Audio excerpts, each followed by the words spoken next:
Good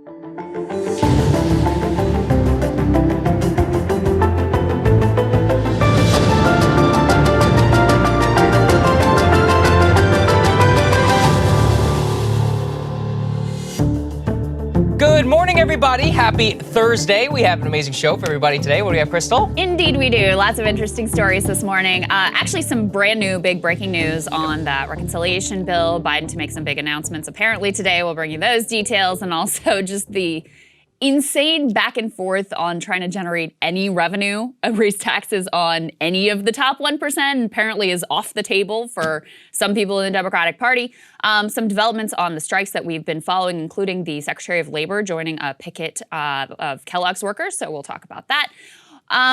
Quite an interesting development in the fight to combat misinformation. A couple of billionaires have teamed up, along with the lady who destroyed the Iowa caucuses, to quote-unquote fight misinformation. Some interesting details there.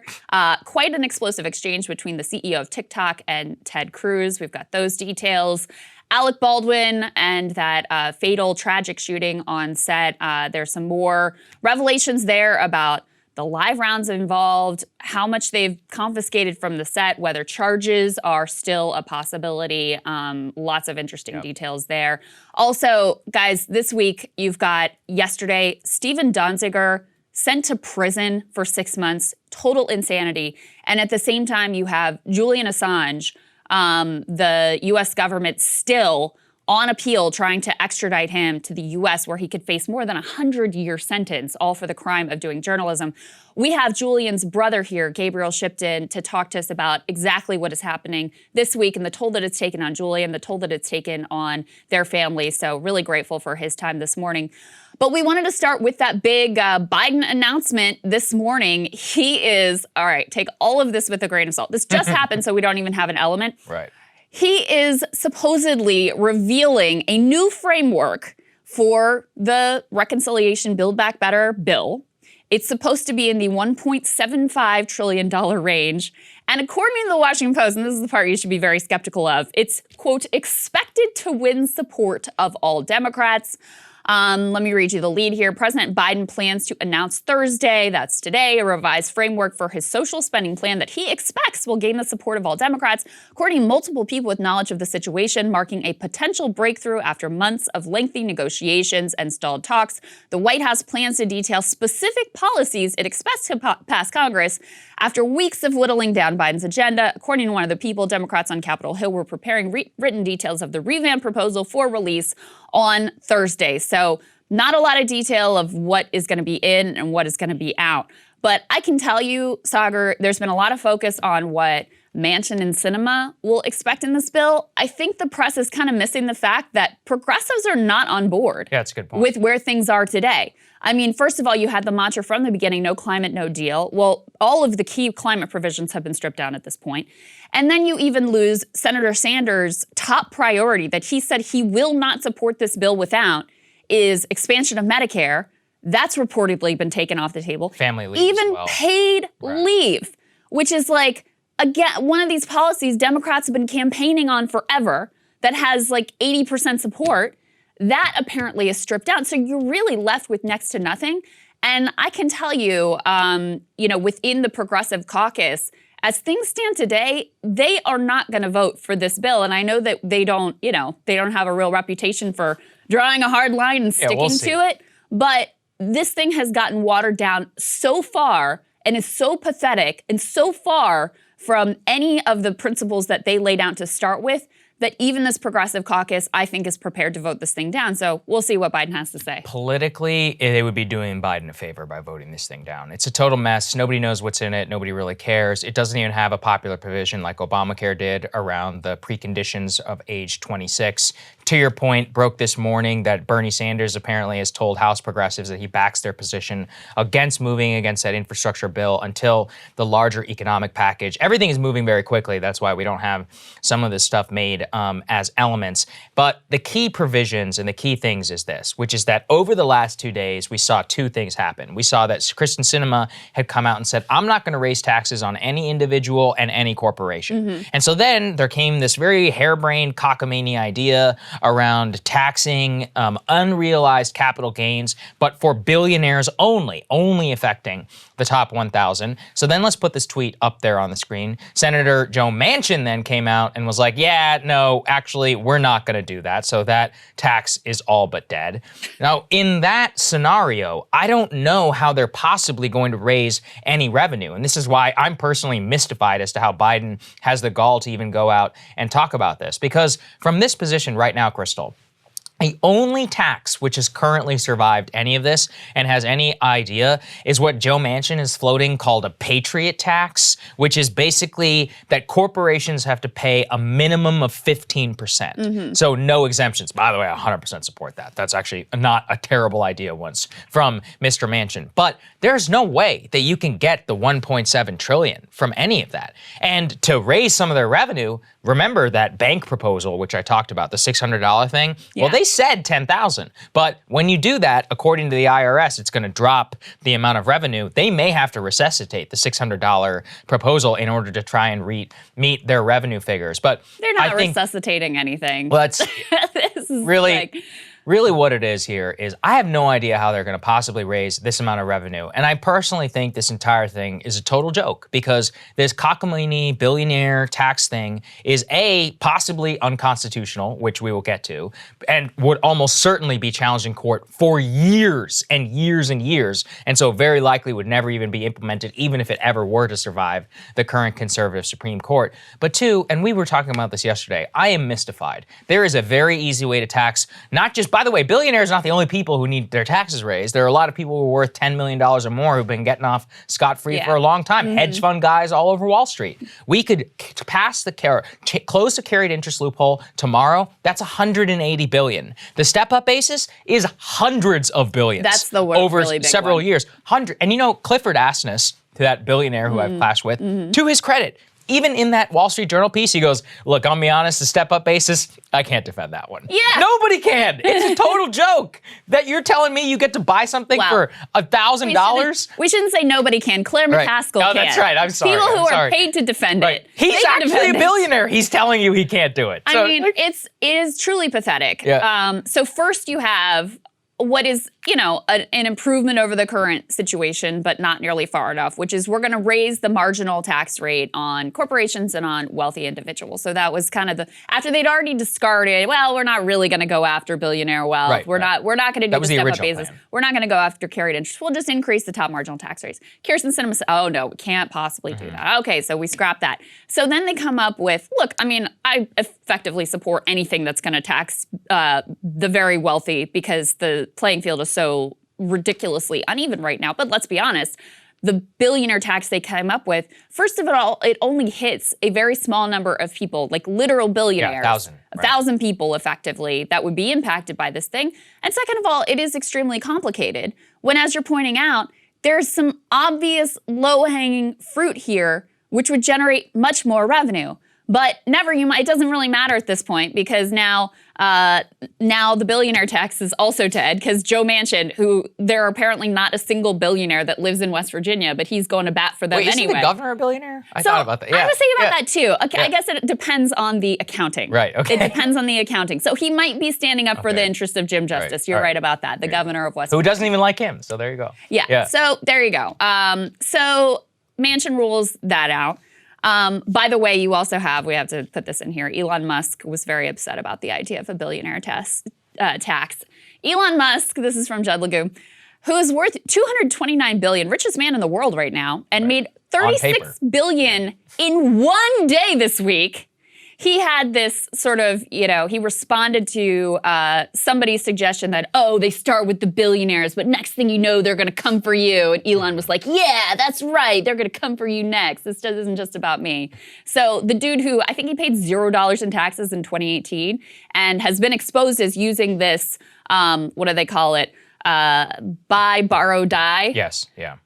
He's using that scheme, which the step-up basis is what enables that scheme. Exactly. So that's how he avoids paying effectively any taxes at all. So he thinks he should continue to be completely untaxed. There is a potential, constitutional challenge with this. Let's put this up on the screen. All of this is effectively a moot point. The now, though, because I think this thing is dead anyway.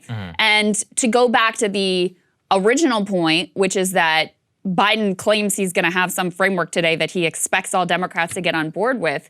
Well, not only do you have progressives led by Bernie Sanders very unhappy with the social programs that have been stripped down of here, but you also had Bernie yesterday telling reporters that he doesn't think there's going to be a deal this week because, quote, every sensible revenue option seems to be destroyed. And every progressive option, he says, has been sabotaged. 100% correct. The last thing that they're now floating that you mentioned is the corporate minimum tax. Let's throw the CNBC tear sheet up on the screen. So that is facing, of course, massive opposition from business lobbying giants. We're talking the Business Roundtable and Chamber of Commerce. They're coming out vehemently opposed to this 15% minimum corporate tax. So how are they going to raise the revenue? What's going to be left in this thing? It's just utterly pathetic at this point. You're going to be left with like, okay, Biden's going to announce the reconciliation bill is like a stick of chewing gum and, you know, a free pass to the gym once a year. That's what it's going to end up being. It's ridiculous. And I do think that the press is kind of missing a little bit of how much progressives are unhappy with where things are. And just to give you one more example of that, Rashida Tlaib tweeted last night, I am not going to sell out my district for a bill that was written by the fossil fuel industry, championed by 2 Dem senators who bowed down to big pharma and corporate polluters. So that's where things stand right now. We'll see, Krystal. I really do believe that politically they would be better off if this thing died. I don't think that will likely be the case. It's going to be some hobnob. But as we've been pointing out, there are very easy. So I am very, very supportive of taxing the ultra wealthy, who I believe are a massive drag on the U.S. economy, our social spending, so much more. And I'm not talking necessarily about transformative entrepreneurs. I am talking really about like inheritors of wealth who do nothing, like literally nothing. Well, that's the thing. And then, is that people like to focus on like, you know, Bezos and Musk. Right. They're very rich men. But most billionaires are just like moving money around. We covered. And not even creating anything. And by the way, I think Bezos and Musk should also pay a whole lot more in taxes. Absolutely. And this is everybody always glosses over. We covered one of my favorite things we did on Rising was calculating how you became a billionaire in the year 2020. Guess what? It's hedge funds. That's it. It's just financial engineering completely at the expense of you and me grifting off of pensions and Robinhood, you know, buying front running trades, high frequency, all kinds of stuff. That's how you actually make it in America today. Those people are paying nothing effectively over this. The carried interest loophole, which benefits many of them, they're not closing that at the behest of the interest. Step-up basis is another one. Again, we are talking about hundreds of billions of dollars. You really believe Jim Walton's kids should be able to sell his assets for zero tax? You want to go ahead and tell me that one? Like, this is what I'm actually talking about. Or even the Vanderbilt family under these types of things. I mean, yeah, like Anderson Cooper's great, okay? I think he probably needs to pay some tax. Under these scenarios, they are not touching any of that. So that's actually overwhelmingly popular and just, in my opinion. So we have that.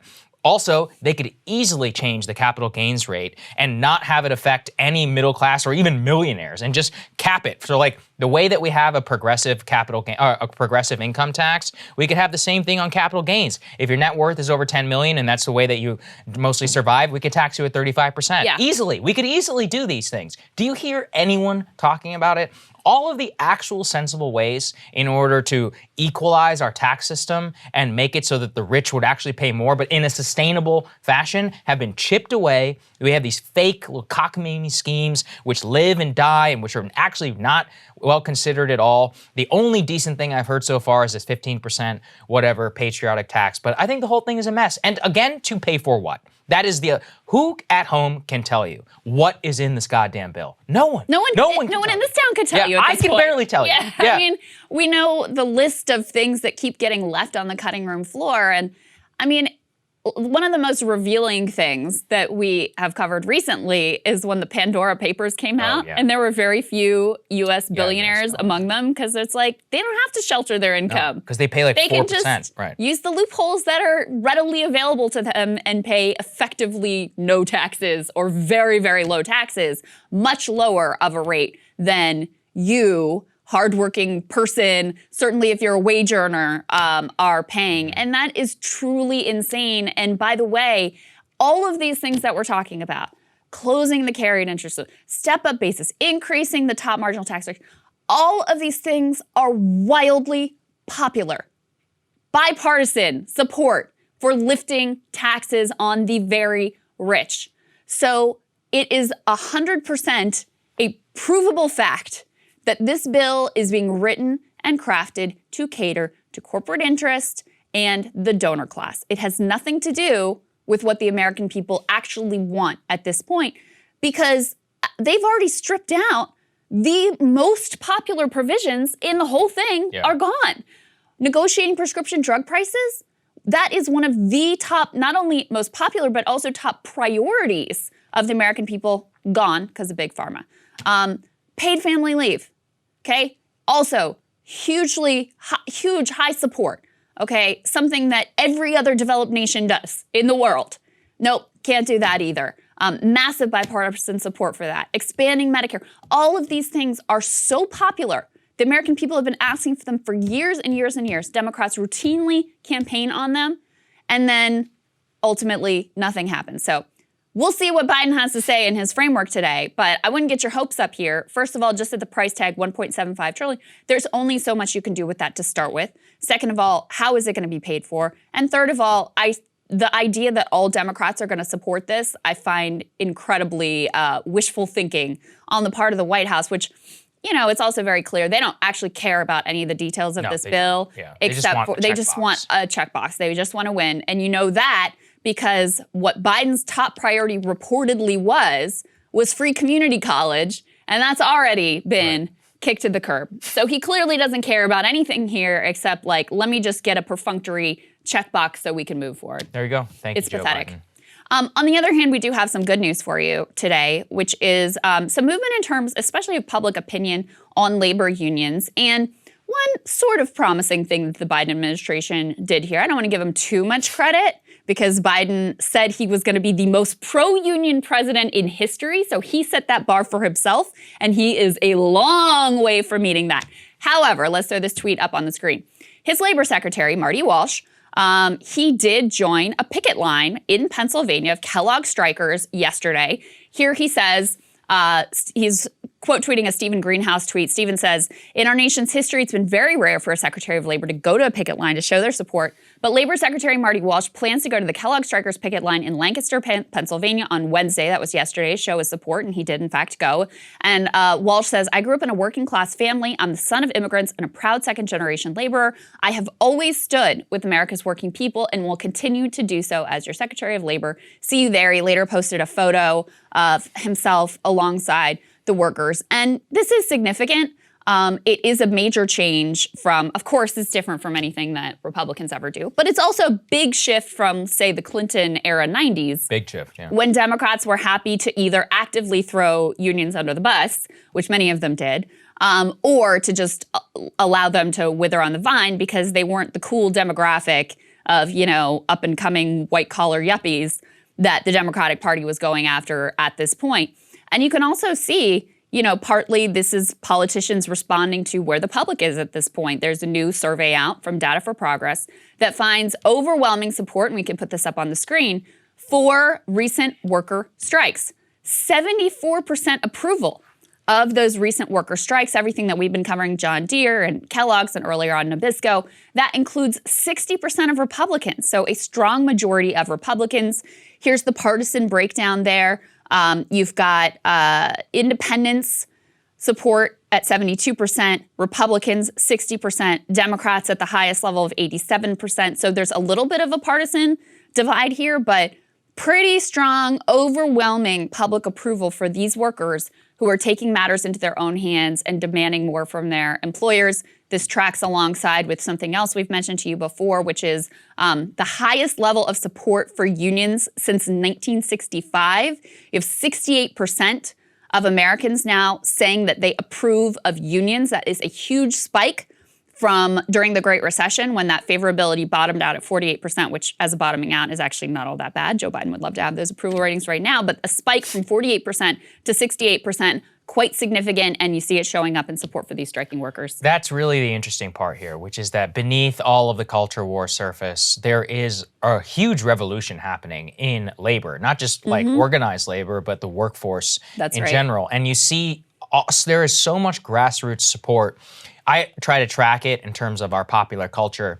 People were sending me on Instagram like text chains of bosses who were saying, hey, you have to do clopening or something like that. And the per worker just texting back like, no, I'm done. I'm not coming. They go, wait, hold on a second. They're like, let's talk. Don't quit. We can talk tomorrow. Whereas before it just would have been, all right, yeah, like, okay, thanks, sir. And the guy's like begging the employee in the text, be like, please. And he's like, screw you. I'm done with you. And you can just see people can feel very willing to go tell their bosses to screw off because there's a huge amount. I mean, I saw a sign of McDonald's, I believe it was in Pennsylvania somewhere, and it just says, we hire on the spot. That was on the sign, and they're paying like $15 an hour. Yeah. They're like, we will hire you within 60 minutes. Just walk in here. Walk in here, fill out the application, we'll hire you right now. In that type of environment, why should people put up with this stuff? I saw a similar sign that was like, we'll pay you today. Yeah, it's like cash. Like here's some cash. Please take it. Yeah.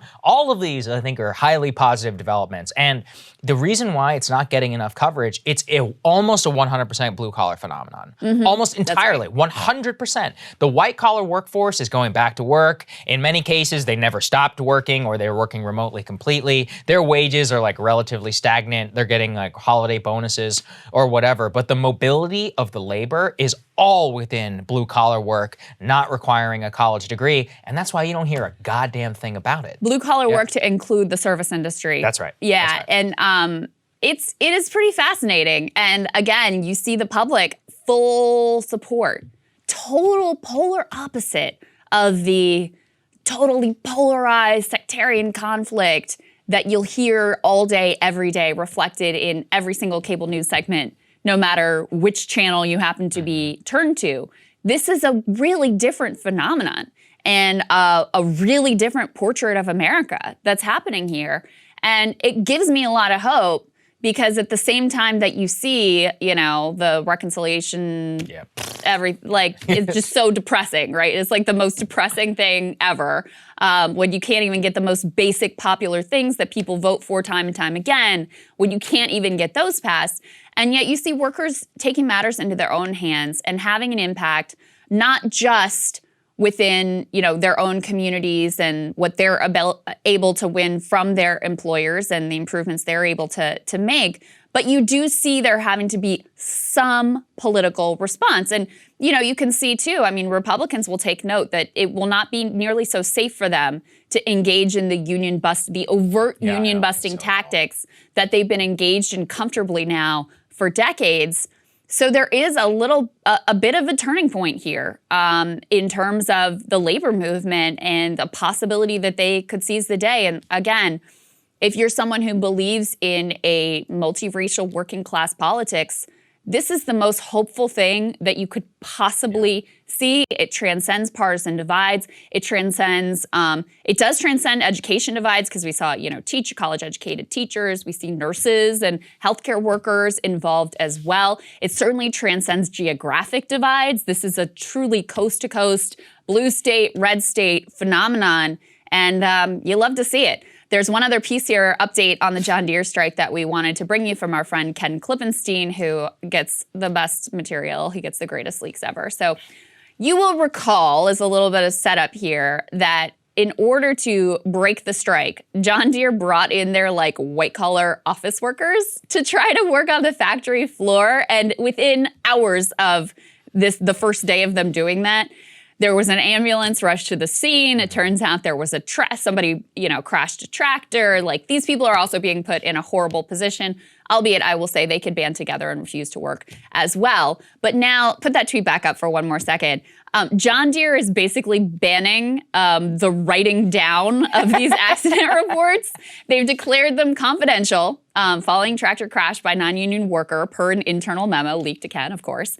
And a John Deere executive says they're not putting things in writing in order to prevent leaks to the media. So there may be more going on there in terms of accidents. Of course, we don't want anyone to actually get hurt. And the fact that they're putting people in this position is horrific. But Ken also got some great quotes here from some of the office workers who have been thrown into this situation. One of them said, "We're soft desk jockeys getting thrown into hard labor with little training." Another employee complaining about the lack of training put it more bluntly, "We are gonna get killed." So they are in an unconscionable position. I mean, again, they could band together. They could say, we're not doing this. And a lot of them have expressed that they actually feel a lot of solidarity with blue collar workers. Not only that, if you wanted to design and engineer a program to make your white collar workers feel solidarity with the blue collar workers, put them into their jobs and be like, how's this going for you? You know, how does it feel to do this work? How does this feel on your body? Now imagine losing every weekend. Imagine, you know, the overtime that they ask you to do. Imagine coming in at this lower tier and not even having like the solidarity that you should have with your brothers and sisters. So there you go. And there's one more update from Jonah Furman, which just goes to show the lengths John Deere is. They said they would not be cutting 10,000 workers off of their health care as they had previously planned to do. But the members who actually called United Healthcare were told they were being cut off at midnight. And that was 16 hours ago. So it just shows like they're trying to win this PR war, but their actions tell a very different story. And maybe we should just keep highlighting how these people continue to treat their employees. Indeed. All right. Interesting one here on the disinformation front. This is amazing. So let's put this up there on the screen. I almost couldn't believe it whenever I read it, which is that Reid Hoffman, the billionaire behind LinkedIn, and George Soros are starting a new media firm who is led by Tara McGowan in order to combat disinformation. So I feel like all three of those names are very loaded. George Soros needs no introduction. Reid Hoffman actually has already been caught funding disinformation by Democrats in the state of Alabama, to which he had to apologize for. Well, they have teamed up with Tara McGowan. So you Bernie people might remember, she was the person who ran the nonprofit called Acronym, which built that horrible app that was used by the Democrats, this literal shadow app in Iowa, which led to that total and complete cluster. And by the way, very conveniently, she and her associates all supported Pete. That's right. And this all seemed to really winning the Iowa caucuses. Pete. Okay. Weird, what a coincidence. All of that on the table. So, they are all teaming up together to start a site to combat disinformation. And it's called Good Information Inc. That's not a joke. To fund and scale businesses that cut through echo chambers with fact-based reporting. As part of its mission, it plans to invest in local news companies. Now that sounds terrible. And actually what's even worse is that they have went ahead and they are acquiring some different brands. And so Courier Newsroom was one of those that they went ahead and acquired. It's a local news group with a, quote, progressive perspective. That was run by Tara. Run by Tara. Yeah. So basically, Soros and Hoffman buy Tara's little group, and now she gets to run it. But I'm really concerned about this, Krystal, because this is exactly one of those things where, in the name of combating disinformation, you are going to have these billionaires who are absolutely not acting in bad faith, working with a literal Democratic operative, and they could be infiltrating local news sites to try and turn them into propaganda. And Reid Hoffman has already done this. He has already funded fake news projects in Alabama, spreading disinformation, posing as local news sites. And again, he had to apologize for this in the past. So can you think of anything worse to combat disinformation? Like, if you were gonna come up with a project to prove the points we've been making about how all of this is just about having control over the dialogue and about a power grab and wanting a different set of billionaires to be the ones in control of who gets to say what within the political narrative, like, you could not come up with a project that more perfectly proves that point. And just to go in even a little bit deeper on, so Courier Newsroom, which was a Tara McGowan project, their whole thing, what they did is they set up these quote unquote local news sites that are meant to look like, oh, it's just a local blog giving me local information, whatever. Yeah. And it's literal, expressly, this was the whole plan of the project, literal political propaganda. There's one in Virginia right now. If you go to it, every single article is about how terrible Glenn Youngkin is and how great Terry McAuliffe is. So the lead right now is, if we do have Glenn Youngkin as the governor of Virginia, then we'll be just like Texas, referring to the Texas abortion law. Here's another one. How can Virginia spark small business growth? Terry McAuliffe asks owners. Here's one on education. Here's why Glenn Youngkin's embrace of the school choice movement has some worried. Every single article is just political propaganda that they're very, pathetically trying to disguise as we're just your local news source. So Courier Newsroom is actual misinformation. Right. It is actual propaganda misinformation. And this isn't just me, looking at it and putting a spin on it. Vice News got their hand on the memo explaining what Courier Newsroom was all about and what their goals were. And it was all about, Tara McGowan is a Democratic Party operative. Right, That's who she is. Which is fine. Which is fine. But the idea that you're going to be this neutral arbiter of fact and fiction in the political dialogue is insane. So their whole pitch on Courier Newsroom was, here's the voters we're going to reach. Here's how many we're going to be able to persuade. No accident that the first local news, quote unquote, groups that they set up were all in swing states. It was when Virginia was having elections. That's when this thing ultimately launched. So again, the thing that they acquired to start their good information, anti-misinformation group is literal misinformation. You just literally can't make it up. Not to mention, the other part of this that really gets me is the Iowa caucuses were a shameful, embarrassing failure that undermined everyone's faith in democracy, period. And they should have, yeah. We literally never got an accurate count of what the caucus results were. We never did.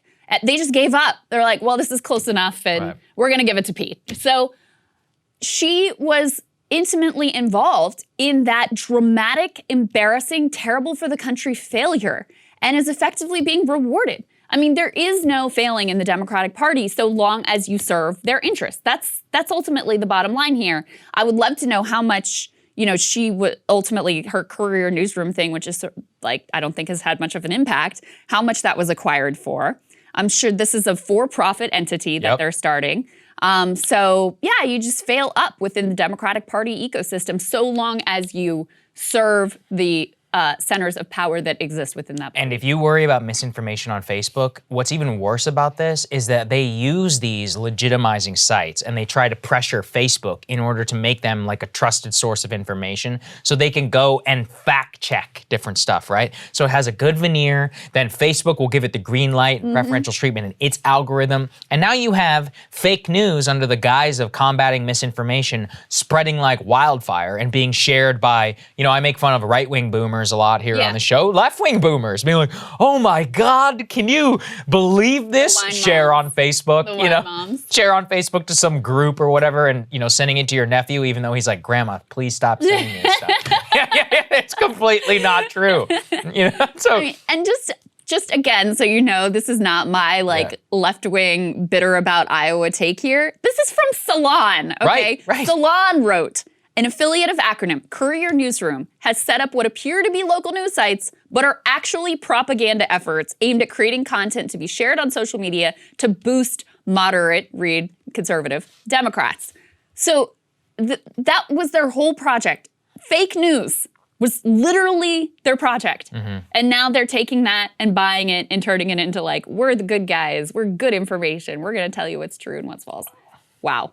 Really, really pathetic. Okay, speaking of good information, possibly bad, see what I did there? Okay, so you guys might remember back in the day, I did a lot of these segments on TikTok and how TikTok, the Chinese-run company, which a lot of teenagers are using now currently, one of the most popular social media apps in the United States, currently beating Instagram by Facebook's own data. Teens spend 3 times more time on TikTok than they do on Instagram. Well, they were going on a big hiring spree of all of these Republicans, and I found that of interesting. One of them, his name was Michael Beckerman, a former Republican staffer, worked at the Internet Association. This man has previously posed for magazine covers in which he was like drinking and having all these multi-$1,000 products, just to give you an idea of who this individual is. Hired gun of the extreme, kind of a clown. Well, he appeared recently, and he's the first TikTok official ever to appear before the United States Congress. He's the head of public policy. He was pressed repeatedly by Ted Cruz. Do you share information with Beijing? Basic question. Something that TikTok has denied repeatedly. But remember, this is before Congress, and this is under oath. And just take a listen to see how this went. Is Beijing ByteDance Technology a, quote, other affiliate of our corporate group, as your privacy policy defines that term? Senator, as I pointed out before, my answer is the same. Yes or no? You didn't answer.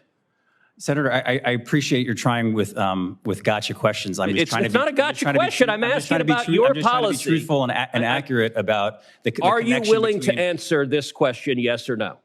Senator, I answered the question. You have not answered the question. Is it another affiliate, yes or no?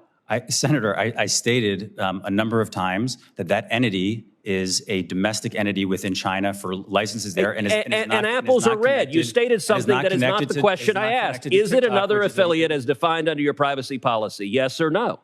Senator, I answered. You're here under oath. Are you going to answer the questions? I answered the question. Or were you instructed not to answer this question? No, Senator. I'm just. So you're just not refusing to answer it because you don't want to?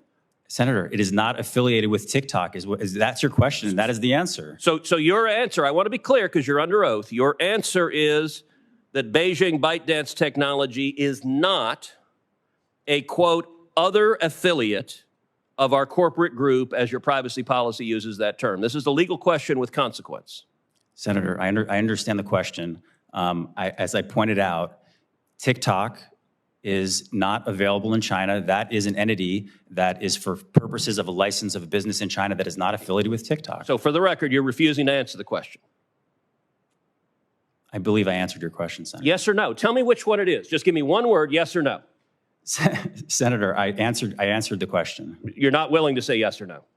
It was not a yes or no question. I want to be precise. Okay, is this company another affiliate as defined in your privacy policy? That is binary. There's not a maybe. It's yes or no. Senator, the way I answered, I'm not aware that is the answer to the question. Okay, so you're refusing to answer the question. That does not give this committee any confidence that TikTok is doing anything other than participating in Chinese propaganda and espionage on American children. Senator, that's not accurate. And again, I would point you to if it were not accurate, you would answer the questions, and you have dodged the questions more than any witness I have.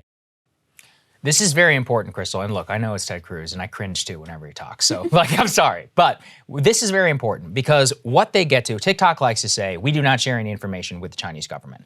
The reason that Beckerman will not say that, as defined under their privacy policy, that ByteDance, the corporation which owns TikTok, which is here in the United States, is because if they admit to the fact that they share data with ByteDance, who owns them, by the way, then they are admitting which ByteDance, which is a CCP-controlled company, this is not me saying that, their CEO has apologized publicly before to the CCP for not treading the party line. Their own company holds doctrination sessions where they go over CCP ideology in their headquarters. All of this is a matter of public record. The reason he won't say that is because if he admits that they do share that data, then you are de facto quasi-admitting that you are sharing your information with the Chinese government. Now, maybe you're cool with that. Like, maybe. And, I think a lot of people probably are, if you were going to be honest. But the fact that they can't answer that publicly just tells you a lot, I think, in terms of this company wants to do everything it possibly can to try and obfuscate who they are. That's why they tried. Remember that there was this whole forced sale business under Trump. And if you really want to show Trump was a miserable failure, it's the fact that TikTok is still even available in the US, even though he said he was going to ban it because he tried to do some force sell it to Microsoft or something instead of just banning it. And then they just sort of stopped talking. Yeah, and then they were like, well, we screwed this up legally. Never seen that before from the Trump administration. And then they just kind of moved on quietly from all of that. I think this is the perfect example of how these people, number one, get away with it. Two, the problem is that, is Ted Cruz a good faith actor? No. Like, Right. let's all be honest. This is all just becomes culture war over the Senate, over China, and I guess, I mean, I appreciate it because at least you got an answer from him under oath, but are you really gonna see this elevated to a case where there might actually be some action? No. If anything, I think this probably makes it harder for the Biden administration to even try and do anything about it because then it looks like they're allied with Ted Cruz, and I think it's part of the problem, really, whenever we talk so much about this issue. And look, if you really do care about data privacy, and I'm not saying U.S. corporations are great actors here, okay? Right. But at least here the FBI needs to pretend to try and get a warrant before they try and get your data from Facebook or Google. Over there, there's no such thing. Do you really want a foreign adversary to have access to the data and preferences of your children and you? There are 80 million Americans who use TikTok every single day and spend over, what, like an hour a day on the app. There's a lot of data in terms of what they know about you. They know you better than you probably know yourself. That's the whole point of the algorithm. So I want to make sure I understand the issue correctly. So they have a thing in their privacy policy that effectively says, like, we can share data with our affiliates. That's right. And so what he's questioning him on is ByteDance one of your affiliates? Yes. Because if the answer is yes, then they share data with that means they ByteDance. share data with them. And that's why he's doing everything he can to avoid answering that Under question.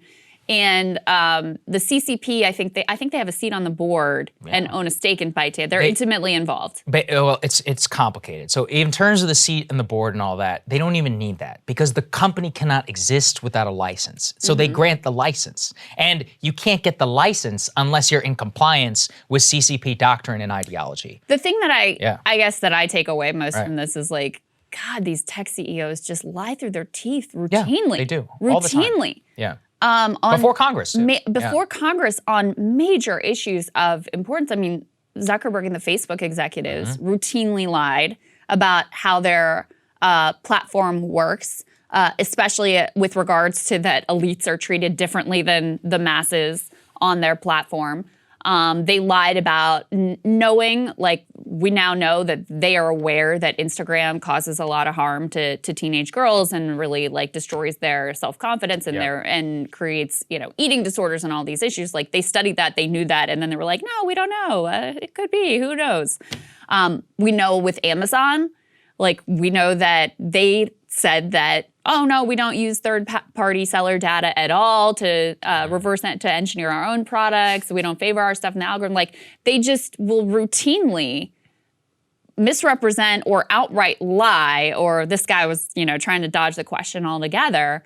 They just are completely not straightforward about their business practices. And Congress doesn't do anything, or sorry, the government doesn't do anything about it. Yeah. And you know, with the TikTok and China, I just sort of feel like all our data is already so for sale to the highest bidder in every aspect of our life, like whether it's the federal government spying on us, whether it's corporations and the way that they, you know, package and sell your data, whether it's like these Israeli firms that can literally, you know, infect Text your you. they can infect your phone without you even like clicking on a bad link or a bad email or anything like that. It just feels like there's absolutely no privacy left whatsoever. And then you have places like the New York Times that are effectively cheering on this direction, where they're like, oh, now we need to go after encrypted apps because there's unfettered conversations, remember that term, happening on these encrypted apps as well. So it's really disturbing. I mean, just everything that you do and say can be taken and used and, you know, sort of weaponized against you personally, whether it's to manipulate you or get you to buy a product or whatever it ultimately is.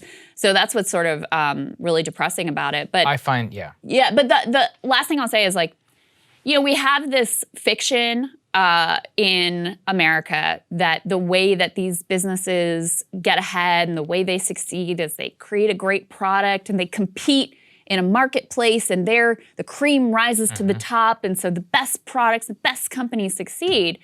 And what a lot of this actually reveals, and this is a Stoller point as well, is it's not free and open competition. It's a lot of like, how can I cheat and get away with it? How can I rig the marketplace so that I'm the only actor who can possibly succeed? And if you talk to you know, CEOs who are honest, they'll tell you like that is the CEO training. It's not how to compete in an open and fair marketplace. It's how to rig that marketplace. And effectively that sort of competition is for suckers and losers. Yeah. That's true. The real winners are the ones who rig it to their advantage and make sure that they can dominate the marketplace and effectively establish a monopoly. And so it's no surprise then that when that ethos of cheating and law breaking is rife throughout corporate America, it's like the beating heart of corporate America, that you have CEO after CEO come before Congress and just blatantly lie or dodge or obfuscate. Yeah, no, it's all very true. I think there's a book, The Surveillance Economy. I forget exactly who wrote it. It gets to much of what you're talking about. I recommend people go and check it out. But this really just shows the conundrum and the absolute just weakness of the U.S. state, which is that you have this app, which is controlled by the CCP, which is now one of the most popular ones in the U.S. Our president, at the time, idiotic president, tried to do something about it, but did it so foolishly and so terribly that everybody just accepts that this is the case. They can lie and before Congress, or at least de facto admit that they are controlled by a foreign adversary, and nobody will do anything about it. That is just, that's America to me, the story. Yeah. Okay, let's move on. Baldwin, this is really stunning. So we were tracking this case very closely. We know there's a lot of public interest, and there's also some very gross people who are trying to make jokes or whatever. Look, like a young woman died here, and that's actually the real story. And the more that comes out from the sheriff's office down in Santa Fe County, New Mexico, the more questions that are raised. Sheriff Mendoza of Santa Fe County gave a press conference yesterday. He revealed a couple of stunning things, I'll say just at the top. Number one, they are not ruling out charges for Alec Baldwin. Number two, they have recovered spent casings and the projectile that they believe to have been a live round, which was inserted inside of a revolver, which was what shot and killed that director of cinematography. Let's take a listen to what he said. The actual lead projectile that was fired has been recovered from the shoulder of Mr. Souza.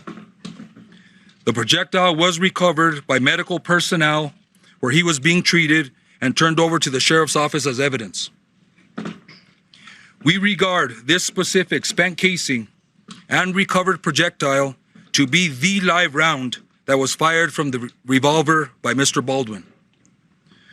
We have recovered what we believe to be possible additional live rounds on set. All the previous mentioned items, along with other items of evidence, will be submitted to the FBI Crime Lab in Quantico, Virginia, for analysis. What really sticks out to me there, Krystal, we have recovered other live rounds from the set. And so you and I were speaking before, and we know that the policy on these sets is supposed to be, not only do you never have a weapon with live ammunition, you never have live ammunition on the set, period. So not only was there live ammunition inside of this revolver, and actually some fans of the show were explaining to me, there's no way this could have been, I think it's no longer accidental discharge is the term, it's negligent discharge, because it's a revolver. You have to cock the gun. Right. You have to like physiologically get this thing to fire. And when you, again, just think about the mechanics. So you have this gun, which is sitting there. That means that somebody opened the gun, placed a live round inside of the gun, closed the gun, gave the gun to Alec Baldwin, and then he, in the process, I mean, I would assume, maybe he has no training with firearms whatsoever. And again, I'm not a gun guy, so I don't know everything exactly, but you have to cock the gun and fire the gun, and at no point does anybody check the gun itself and the actual chambers in which the rounds were inserted. The more you think about the chain of custody and the fact that there were all these live ammunition apparently on the set, this live round, which ended up killing this woman and injuring another person, how the hell does all of this happen? It just seems to be an extraordinary series of events here, which have no conceivable explanation, and also why the sheriff is not ruling out charges necessarily against Alec Baldwin. Yes, against Alec Baldwin or anyone else who was ultimately involved.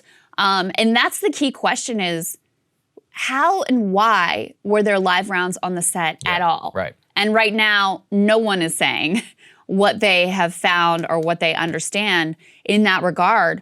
I was reading, there was an inventory list filed by detectives at the Santa Fe Sheriff's Department that showed, according to court documents, this is from CNN, they confiscated from the scene as evidence a fanny pack with ammunition, 2 ammo boxes with ammo, and also loose ammo from a tray.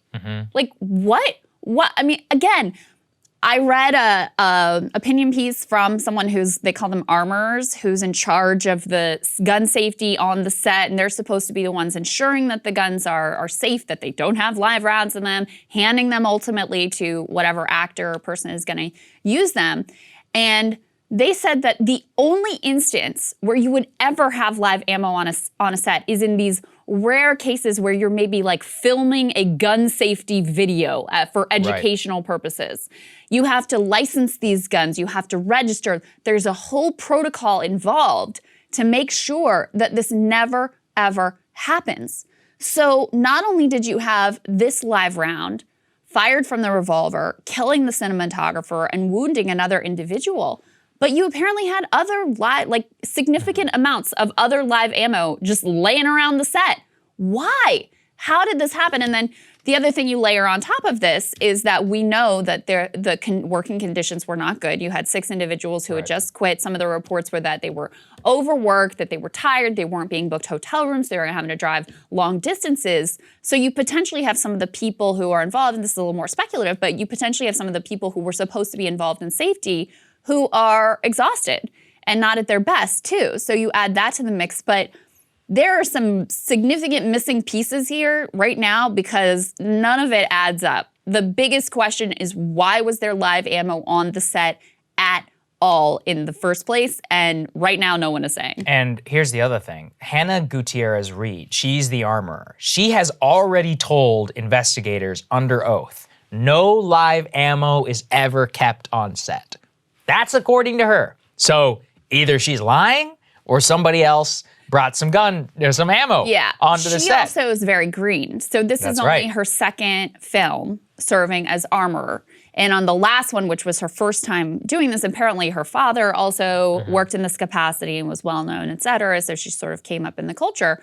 But reportedly, on that first film, first of all, she was reluctant to take it because she wasn't sure that she was ready. And then there were apparently some issues with her handling of the guns on that set. Again, reportedly, that was a movie that had Nicolas Cage.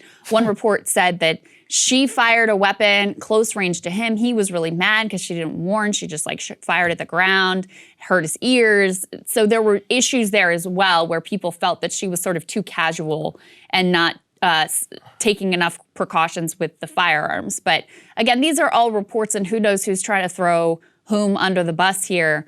Ultimately, there's a ton of unanswered questions, and I still think we don't have anywhere close to a clear picture of how this horrific tragedy ultimately could have unfolded. I still, the more I read about it, it's crazy. Among the 600 items of evidence that were recovered, there were 500 rounds of ammunition, some of which were believed to be live rounds, which 500 rounds of ammunition. Now look, maybe some of them are blanks, like all of that. I don't know, in terms of the terminology and all of that, it's very unclear. But there's a lot of focus too on that assistant director, Dave Halls, who handed the gun to Alec Baldwin and apparently said, cold gun, whenever that happened.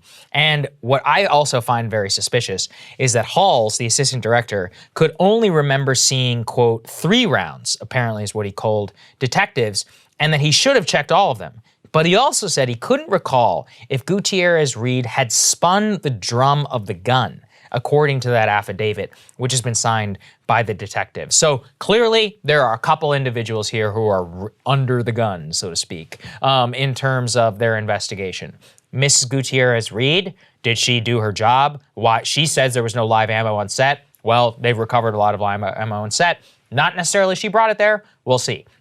Dave Halls, he's the guy who actually handed the gun. Apparently, he was also responsible for some sort of gun safety. Previous film people who have been interviewed said there's no reason for an assistant director to even hand an actor a gun. Right. So it's already highly unusual that he's even involved in the entire chain of custody. Yeah. And then also, look, Alec Baldwin is not being let off of the hook here. What did he know? Did he know about negligence? Did he know about, remember, there have been reports of previous accidental, negligent discharges that had happened on set. So maybe there was some other screwery going on, but something clearly went very, very wrong here, and it resulted in the death of a young woman. Yeah, the last thing I'll say on the charges, this is from the district attorney. who says, we don't know how those live rounds got there. And I think that will probably end up being the linchpin for whether a decision is made about charges. She says that what they would consider as involuntary manslaughter charges pending the outcome, though those are uncommon in the state of New Mexico.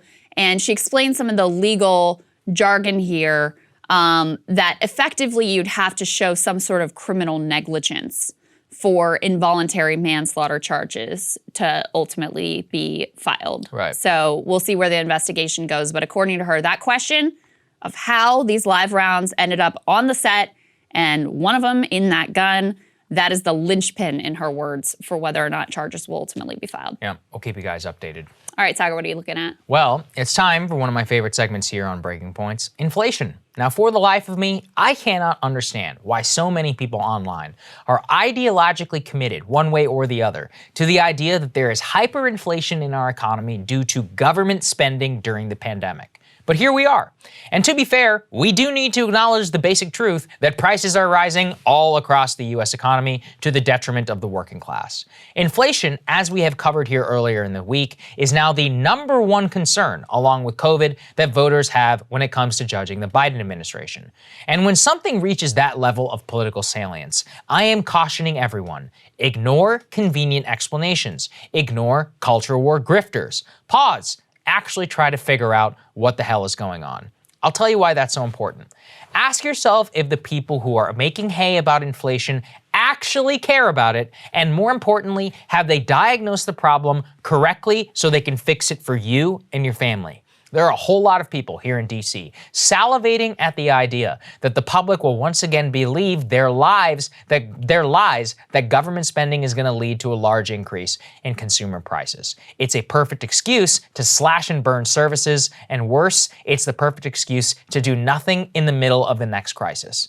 Now, some aspects of inflation you've already heard here discussed ad nauseum. Semiconductors, cars, globalization, over-reliance on trade with China. But today I want to focus in on and explain the rise in prices that arguably matters the most to every single American, their grocery store bill, how much they pay at a restaurant or when they order a cup of coffee. Food is something we all need. An increase there is a major tax on every single one of us. It is often the category most pointed to as evidence that inflation is here to stay. So let's investigate. Food is a market. It probably shouldn't be, in my opinion, but to feed 8 billion people on the planet, nearly every aspect of the agricultural and culinary market is commoditized. This is important to understand because it means that food itself is a business. And when it's a business, it is subject to the same business dynamics that other things that we've discussed, like semiconductors or cars are. The food on your plate, or what you order at a restaurant, is a product of all of the different inputs. Think about it. To grow food, you need land, you need fertilizer, you need chemicals, you need machinery, you need personnel, you need truck drivers. So since it's a business, if you were to see an increase in price in one of those inputs, you would see a price in the overall price of food. And lo and behold, that is exactly what's happening. Right now, there is an energy crisis, not here, but in Europe. Now, Europe is heavily reliant on natural gas. Natural gas prices have skyrocketed, and that means food is becoming more expensive. Why? Because natural gas is the key feedstock for the production of the most common artificial fertilizers, such as urea and ammonium nitrate. Now, why, might you ask, is Europe in such an energy crisis? Well, that is because of European energy reliance on Chinese coal. And right now, there is a big coal shortage in China. China is actually rationing coal, not because they don't have enough, but because they have too much demand. Chinese manufacturing is roaring to life to make all of the cheap stuff that Americans are buying online, which means that to come at the exact same moment, they have a massive shortage of mined coal. Now, you may not know this, it takes a while to mine coal, which means there are rolling blackouts in China and they are gobbling up all the coal that they can use and they're not exporting any of it. But that's not all that's going on with food. You may not know this, but last year, on top of being a plague year, was also a drought year. About 10% of the United States is currently in what they call, quote, exceptional drought.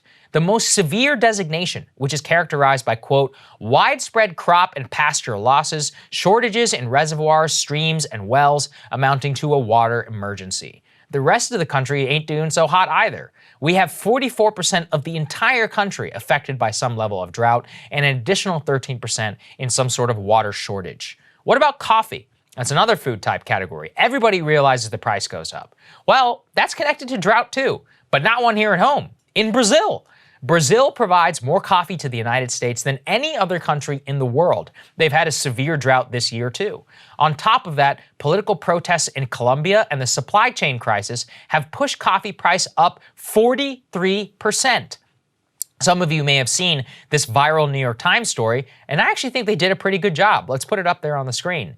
Thanksgiving is going to be more expensive, mostly because of turkey. Now, why is turkey going to be more expensive? Well, because turkeys are fed corn. And why is corn more expensive? Because of two things. China needs a ton of corn in order to feed all of these new hogs so that it can keep up with an explosion in domestic hog production. And South America needs corn because of that drought that I just mentioned. All of this has led to an increase in the price of corn by 50%. And I have bad news for all of you. Turkey is not the only factory farm meat that eats corn. Pretty much everything eats corn. So are you beginning to understand what's happening here? The price of food is increasing because of a confluence of terrible events. If I were to point to a single thing that is causing inflation in food today, it is globalization and a lack of resiliency in the American agricultural system. Why should a coal shortage in China screw Europe, which should in turn screw our fertilizer prices, which leads to you paying more for food? Why should a drought in Brazil spike our corn prices and then screw up our Thanksgiving? The weakness of our system today is one that was sold to us on the myth of convenience. It has pretty much nothing to do with government spending and a whole lot more to do with the people who designed our system to be fragile but cheap. So when you see someone talking about food inflation, ask them what they want to do about it. If the answer isn't make more America resilient, then they are clowns and they don't know what the hell they're talking about. You know, it's interesting, Krystal, when you start to go down the food chain. I mean, I hate the idea that food is a business, but it's a business, right? Yeah. And so, like all businesses, you have to look at the inputs. Okay, the price of the overall good is going to go up if the inputs go up. Why is fertilizer price increasing? Because of natural gas. Why is natural gas price increasing? Because of a coal shortage in China. Oh, in China, also, they're paying their people more and they want more pigs. So to feed their pigs, they need our corn. And so do the Brazilians, and we need their coffee. It's like this never-ending cycle where the inputs, the raw inputs for all of our food goods is a dramatic explosion. And the answer is simple. Globalization. In the past, when American farmers grew corn and American hogs needed corn, you could send it to them via a truck. When you have all this commoditization and the stuff flowing all across the globe, of course, food shortage is going to explode like that. And I don't want to diminish, this is a massive problem for people who are at their grocery stores. The Thanksgiving thing is real, the turkey stuff and all of that, but don't fall for government spending or whatever. The answer is we need to grow and make stuff right here in the United States so we don't have to worry about this stuff anymore. Well, so we need that. We need to have critical supplies made here. We also need, climate change is a big part of the story. That's why it's fueling drought here. That's creating issues for us here. It's fueling issues in Brazil. It's interesting, the cascading effects, because this was one I didn't even know about or think about, that it also ends up spiking food prices for people and impacting working class people. So you need a national industrial policy. You need to understand what things are critical for us to be able to make ourselves here in this country so we're not so dependent on these fragile systems. You need to go after monopolies so you don't also have a single source. And you need some Green New Deal or some way to deal with climate change for the long run, because otherwise these issues are going to continue to spiral and ultimately escalate. I'll add one more to your list, which is, why did all these animals eat corn in the first place? Great question. Right? It's not even good for them. It's not good for them and not ultimately good for us either. It gives them all these weird diseases. It's because corn has been artificially subsidized by the U.S. government. So that's why when you go into the grocery store, every goddamn thing has corn in it. Corn syrup, like high fructose corn syrup. Everything is basically like, if you go outside of like the outside aisles or like the meat and the produce, if you go to the inside aisles, It's like a ridiculous percentage of the goods that are made there are some novel form of packaging corn. And that's why we feed the animals corn, because we've artificially like created this incentive to feed everything one crop, corn, and then that also makes us fragile too. I also got to say, we can't let ourselves off the hook. We've all fallen for the myth of cheap prices, and there was a cost to that. And the cost was a massive export and letting these financial engineers handle how our stuff gets made. And this is what happens when you throw a massive wrench in the system. Right down, inflation in Spain is out of control. It's up by 5%. China is trying everything they can in order to quash consumer good prices. This has nothing to do with the US government. This is a global phenomenon because all of us fell for the myth of cheap stuff, and cheap stuff is not so cheap in the middle of a crisis. It's all short-term thinking. Yeah. It's all short-term thinking. I mean, from our elites who just want to get theirs, you know, today, maximize shareholder value today, maximize their bonus today, and, you know, deal with the cost down the road. And of course, the elites in charge now, they're never the ones that ultimately have to deal with the cost. And then they sell that short-term thinking to the American public. They don't tell them that there's trade-offs, that your wages are going to decline, that you're going to face these sorts of spikes in prices. Or your grocery bill will go up 20%. Exactly right. That there's yes, your prices, if we get rid of all the Main Street stores and we just have basically like Walmart and Amazon to shop at, that you're going to get lower prices, but they don't tell you about the costs on the other side of that, and that's what we're experiencing now. Yeah, that's right. Krystal, what are you taking a look at? Well, it's a banner week for the Biden administration, committing and also permitting grave crimes of injustice with huge implications for the future of our democracy. This is really about all of us here, guys. In the same week, they are continuing the prosecution of Julian Assange while also allowing Stephen Donziger to be jailed in what is effectively a corporate prosecution. First, let's start with Assange. We're going to be talking to Julian's brother, Gabriel Shipton, shortly about the U.S. government's ongoing appeal as they seek to extradite Julian so that he can be tried for the crime of doing journalism. Now, the U.S. government, of course, has been out to destroy Assange ever since he and WikiLeaks revealed war crimes being committed and covered up by our government. It all started with this video and warning that this is extremely graphic. This is collateral murder, and it showed U.S. soldiers indiscriminately killing civilians, casually celebrating it like it was a video game. Those targeted included 2 Reuters journalists who were killed, also 2 children who were wounded. Now, the official line from the Army was that the dead were largely insurgents and that the Reuters employees were killed in the crossfire. Even after a Reuters FOIA request, however, the government refused to release the video of the incident. Assange exposed their lies, showing that what actually occurred was mass murder. The soldiers involved, they were never tried for their crimes. The leadership that lied to the public over this and many other incidents, not to mention lying us into that war in the first place, we all know they never face consequences. Instead, it's Assange, the guy who revealed the truth, who has had his life systematically destroyed. The Obama administration, they engaged in aggressive surveillance of Assange, but they didn't prosecute him because they couldn't figure out how to do it without criminalizing all of journalism. Now, the Trump DOJ, they had no such qualms. Led by Bill Barr, they decided to prosecute Assange, and they've been seeking his extradition from the UK ever since. This was after the Trump CIA, by the way, considered and discarded plots to assassinate Assange. The Biden DOJ under Merrick Garland, they have decided to continue that Trump prosecution, and they're even taking it a step further. After a court in the UK denied the U.S. government's extradition request, they decided to continue to press the case, filing an appeal which is being argued in court right now. Now, if Assange is found guilty ultimately in the U.S., he could face a 175-year sentence. Gabe Shipton, again, is going to give us all the details of what is happening right now with that appeal. This is the gravest threat to press freedom in the world. And the U.S. media, so smug, so self-righteous over Trump's press insults, they have barely a word to say about any of this. It's almost like they don't actually care about press freedom, but only their own power and access. But that is not the only grave injustice being committed this week by the U.S. government. Not even close. We've previously brought you the story of Stephen Donziger. Donziger is that human rights lawyer who's been prosecuted for the crime of winning a landmark case against Chevron for their atrocities against the indigenous people of Ecuador. Let me just give a little refresher of the outlines of his story. Donziger won a $9.5 billion judgment against Chevron on behalf of his clients, Ecuadorians, whose lives had been destroyed and in some cases ended, thanks to that oil giant's wanton disregard for the law and for human life. Instead of expressing contrition, paying up, and reforming their ways, the company decided they would not pay a cent of that judgment, and would instead seek to make an example out of Donziger so that no lawyer would ever want to come after them again. Chevron found a few friendly judges and sought, in their own words, to, quote, demonize Donziger. Frankly, it's worked. On a bogus contempt of court charge, they have gotten him disbarred. They have kept him in home confinement for more than 2 years. The case was so flimsy that U.S. prosecutors with the Southern District of New York, they refused to take it up. Instead, in an extraordinarily likely illegal maneuver, the court brought in Chevron-connected prosecutors to continue this crusade.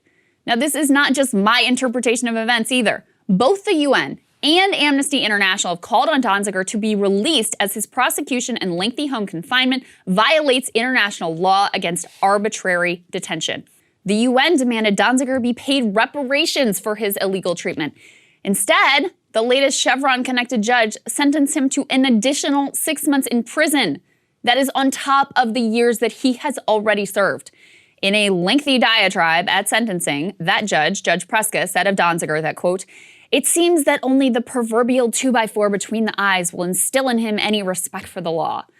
This week, Donziger's appeal was denied, and yesterday he was sent to a federal prison to serve out his 6-month term. All of this for a trivial contempt of court charge, for which no lawyer has ever spent a single day in prison. They have ruined this man's life.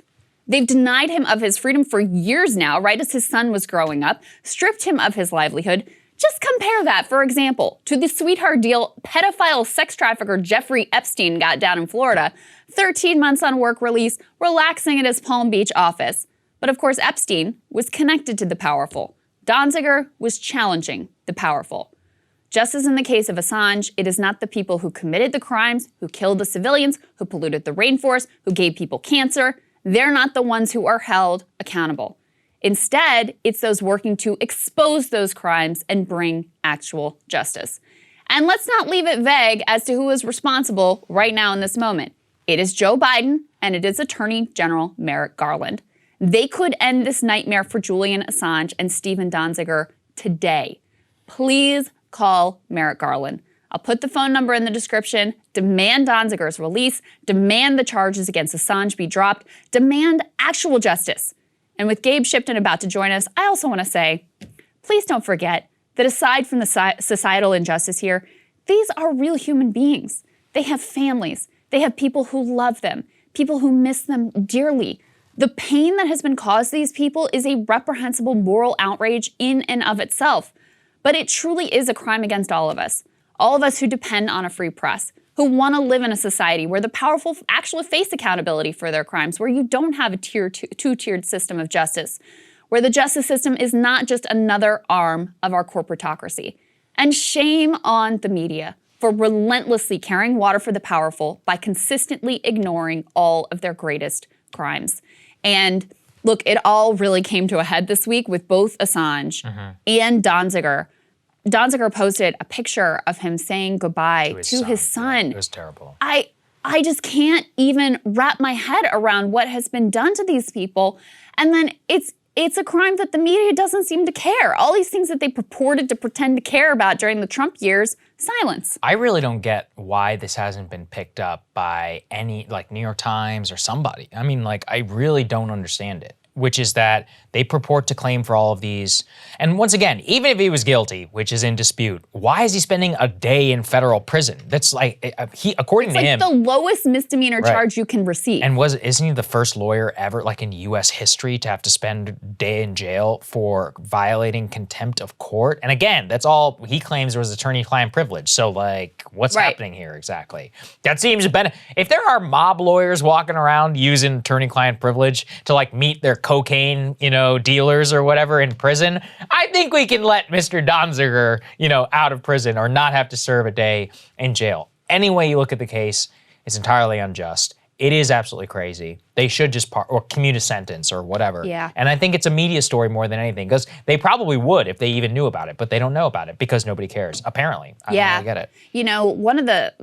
Another thing that was really sad to me was he posted, his last sort of message before he was had to report to prison.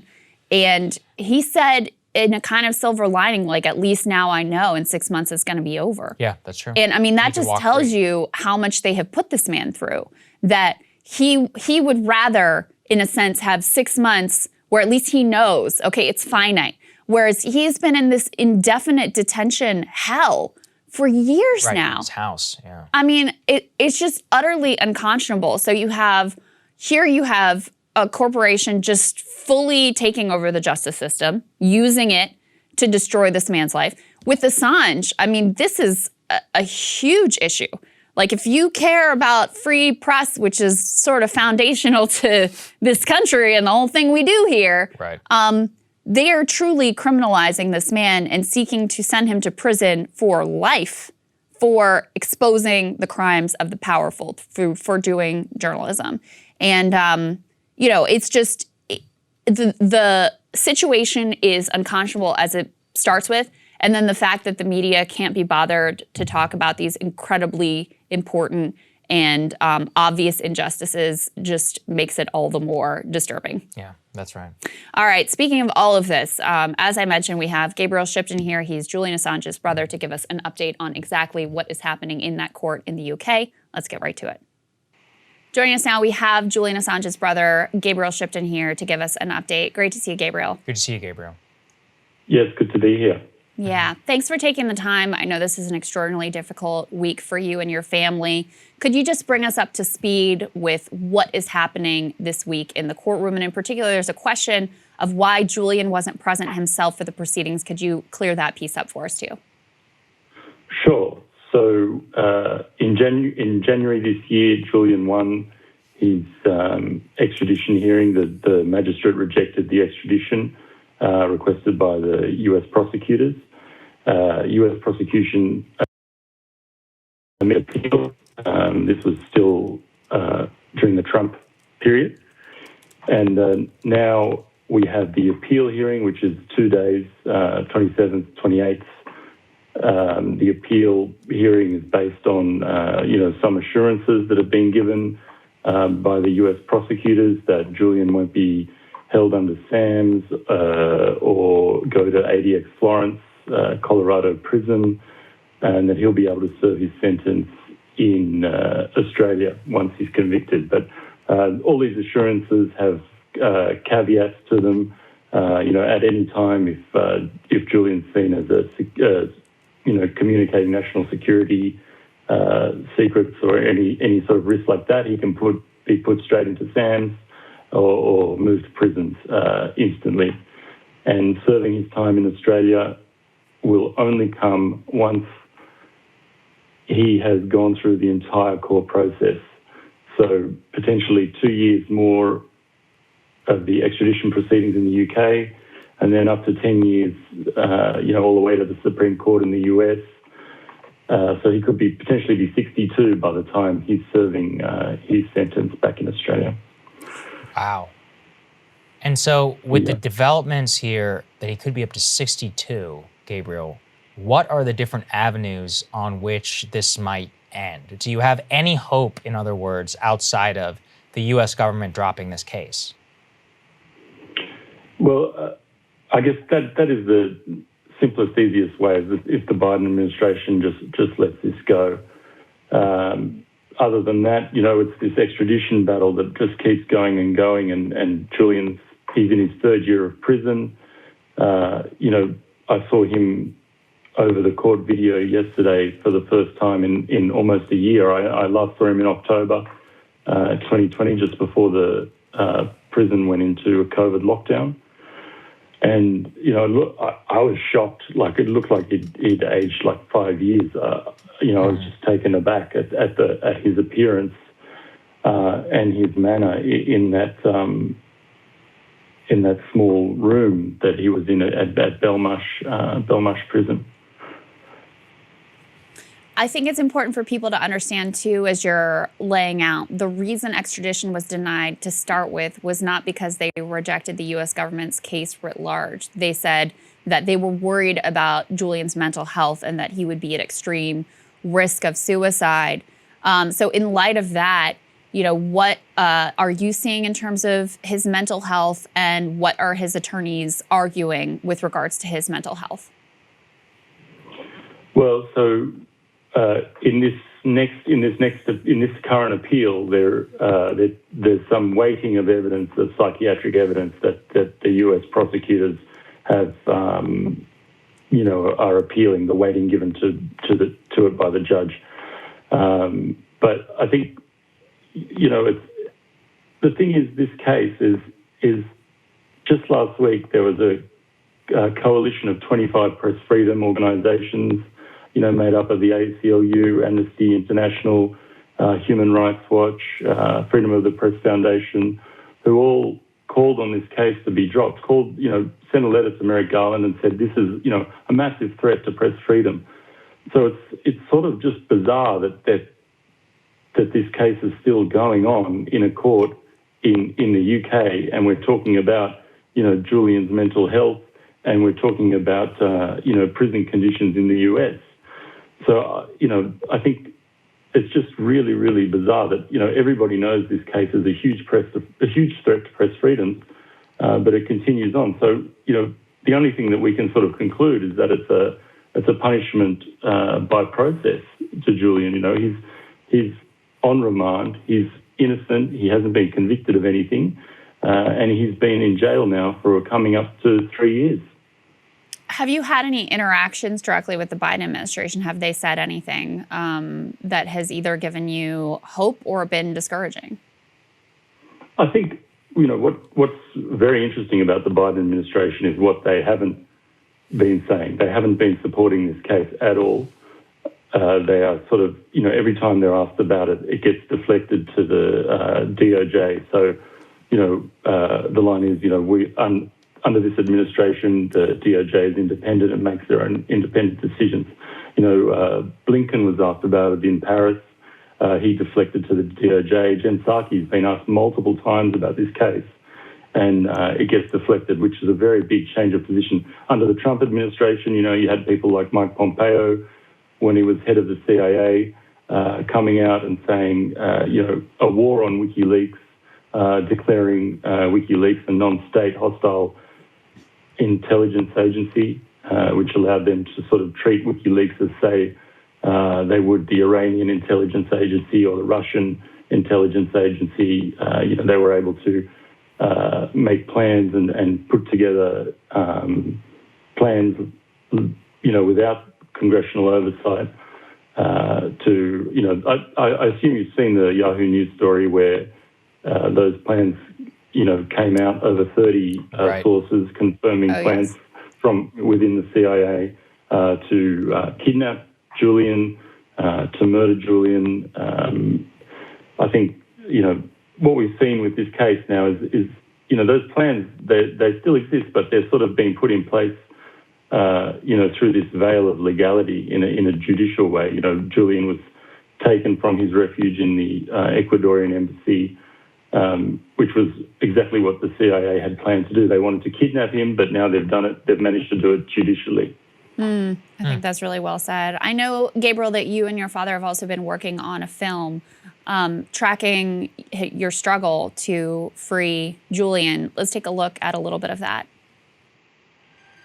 Can we talk about your contact with Julian through his childhood? It's part of the story, I think. It isn't part of the story. Yeah. The story is that, I am attempting in my own modest way to get Julian out of the ship. Julian Assange is the hero of our time. He was the darling of the left. All of a sudden, he's a puppet of Russia. My name is John Shipton. I'm Julian Assange's father. WikiLeaks found that Julian Assange has been arrested. One of the most notorious and controversial figures in custody. Assange will remain behind bars until that extradition hearing, which has been set down for the end of February. I urge the Department of Justice to drop the charges. The maximum jail sentence of 175 years. Because he published the truth. How does it feel to be the father of such a controversial figure, somebody who's known around the world? Was that him on the phone before? Yeah. Yeah. What are you talking about on a kind of regular basis? If Julian is extradited to the United States to face these charges, he will be the first, but not the last. What are your worst fears? That it just collapses under the strain. It looks as though what journalists do for a living is seen to be a criminal act. So tell us a little bit more about the film, and then also, Gabriel, if you would, for people who care about this case, which frankly I think everyone should, everyone who cares about press freedom, but also who has compassion for the pain that your family has suffered here, what do you want them to do today? So the film's premiering next week at the Sydney Film Festival in Australia. I think we're trying to tell the personal side, the story behind the headlines. Everybody knows Julian. How they read about him in the newspapers or through that lens. So we're just trying to tell a human side to the story that really hasn't been told before. What I usually get people to do, I think, and has been quite successful, is contact their representatives, put together localised petitions, like district petitions, get people together, sign on that, to take to your Congress people that you care about this case, you care about the repercussions for press freedoms and the First Amendment that this case poses. Direct action is always good. You can go to AssangeDefense.org. There are protests happening across the United States all the time. And there's nothing like direct action, getting out on the streets and letting your voice be heard. Yeah, well, we will have links down there in the description on the film. Krystal and I, wish the best, and we encourage people to get involved here. So thank you, Gabriel. We really appreciate you joining us. We'll be watching closely, Gabriel. Thank you so much. We're so grateful. Appreciate that. Thank you. Bye. All right, thank you guys so much for watching. We really appreciate it. We have some big announcements coming here from the studio on Monday. I'm really excited to debut some of the stuff that we have been working on. We are ramping things up to the next level. A special thank you to all of the Lifetime members, monthly, yearly, all of those who made this possible. And if you can help us continue it even more so that we can continue to ramp everything up here, we have some really awesome developments I can't wait to share. There's a link down there in the description to become a premium member. Thank you guys for the ones who are already there, and if you can help support us, it makes it so that this business is possible, so we can continue to bring you the best show possible. Segments like Gabe Shipton or many of the stuff that we covered here on the show, you're never going to see that once on corporate media. Guys, we love you. We're so grateful for you. We're going to have some content for you over the weekend, too, including our continued partnership with Daily Poster. That's going to post tomorrow. It's going to post tomorrow. So check that out. Let us know what you've been thinking about those segments. They do such great work, original journalism. And so we want to support those outlets that are out there actually doing the work and telling the truth, which is, it's a low bar, but it's a really important one. Have a wonderful weekend. We'll see you back here with a full show on Monday. See you Monday.